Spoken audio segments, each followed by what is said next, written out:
Segunda Dinastia.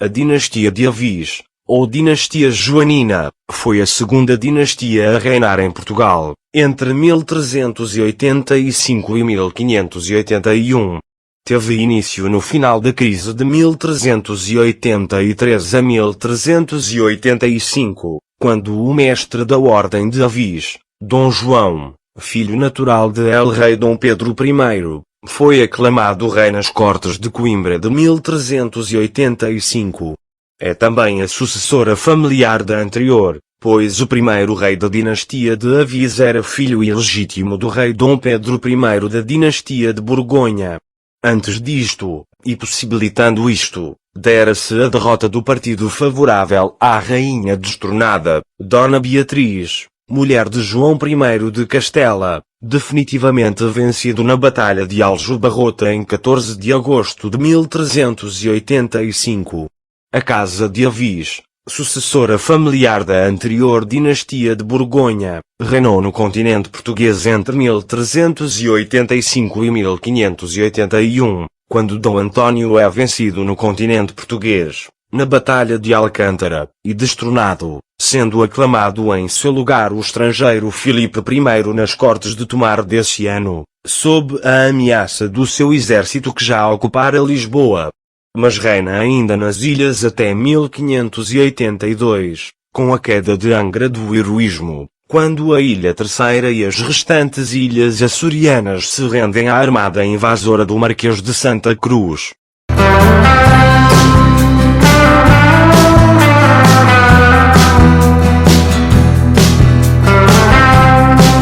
A dinastia de Avis é sucedida pela união pessoal entre as coroas de Portugal e de todos os demais reinos de Filipe II, que deu início à dinastia de Habsburgo, ou dinastia filipina, ou dinastia de Áustria. A única filha do rei Dom Fernando I de Portugal, e sua jurada sucessora, Dona Beatriz, casara com Dom João I de Castela, pondo-se assim termo a uma série de guerras contra aquele reino, que haviam enfraquecido a economia de seu país. Dom Fernando morreu alguns meses depois deste casamento. Dona Leonor Teles, a viúva de Dom Fernando, nunca fora bem vista pelo povo e pela nobreza, que a não podia respeitar por ser ela já casada quando o rei, tomado de paixão, a roubou a seu marido, João Lourenço da Cunha, apelidado por isso mesmo de o Corninhos de Ouro, pois se enfeitara, por desgosto e luto,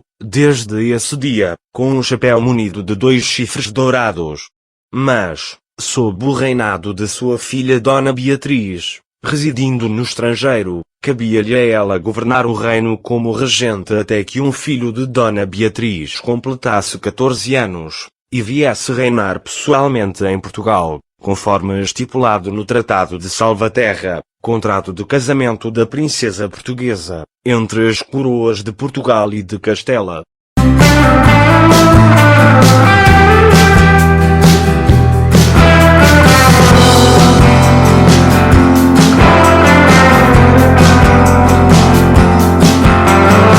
Isso desencadeou revoltas populares. As populações recusavam-se a aceitar a aclamação de uma rainha que era mulher de um rei estrangeiro, Castela, embora não por tal fato poder vir a dar origem à união dos dois países e em consequência a perda de independência de Portugal, mas sim por ódio à rainha regente, considerada pessoa imoral, a quem não reconheciam por rainha porque bígama e de maus costumes. Os povos de Lisboa e outras partes do reino, juntos com boa parte da nobreza, pediram então a Dom João, mestre da Ordem de Avis, filho ilegítimo do rei Pedro I, que aceitasse lutar contra Dona Beatriz e o seu marido João de Castela, sendo o aclamado regedor e defensor do reino. Fugida a rainha Dona Leonor Teles de Menezes de Lisboa, destituída da regência, viu-se obrigada a solicitar ao genro, o rei de Castela, chamado Dom João I, para vir eliminar a revolução,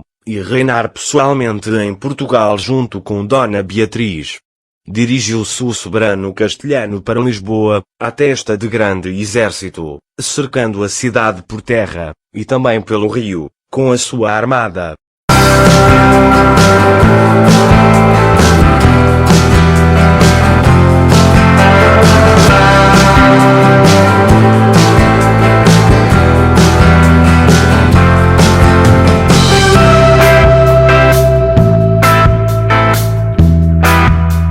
A burguesia da próspera cidade de Lisboa, assim como muita da nobreza, entre muitos outros partidários apenas por ódio a Dona Leonor Teles e ao seu amante galego, o Conde Andeiro, apunhalado durante a Revolução pelo novo regente, aderiram facilmente à causa do mestre de Avis. Foi a burguesia de Lisboa, mais rica, logo seguida por outras terras, quem financiou o esforço militar da Revolução. Mas parte do clero e das primeiras figuras da nobreza portuguesas, por dever de fidelidade feudal, apoiavam ainda a sua rainha Dona Beatriz. Entretanto, um pequeno exército português, comandado por Dom Nuno Álvares Pereira, que apoiava o mestre de Avis, vence os castelhanos na Batalha dos Atoleiros com uma tática inovadora na península. O aparecimento da peste nas tropas sitiantes de Lisboa obrigou o rei de Castela a se retirar para o seu próprio reino.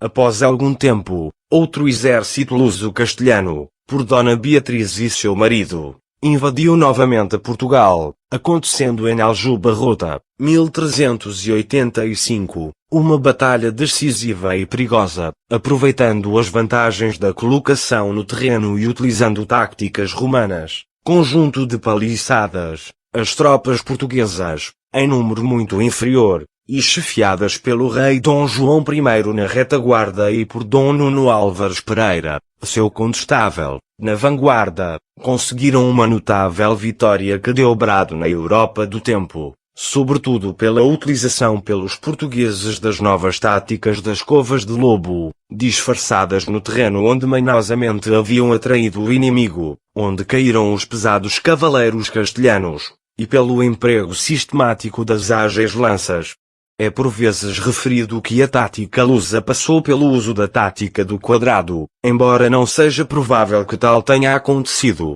Esta batalha ficou conhecida como Batalha de Aljubarrota. A paz definitiva com Castela só veio a ser assinada em 1411. Para assinalar o acontecimento, Dom João I mandou iniciar, no local, a construção do Mosteiro de Santa Maria da Vitória, conhecido por Mosteiro da Batalha, aonde jazem os príncipes da nova dinastia de Avis, em capela panteão construída para esse fim.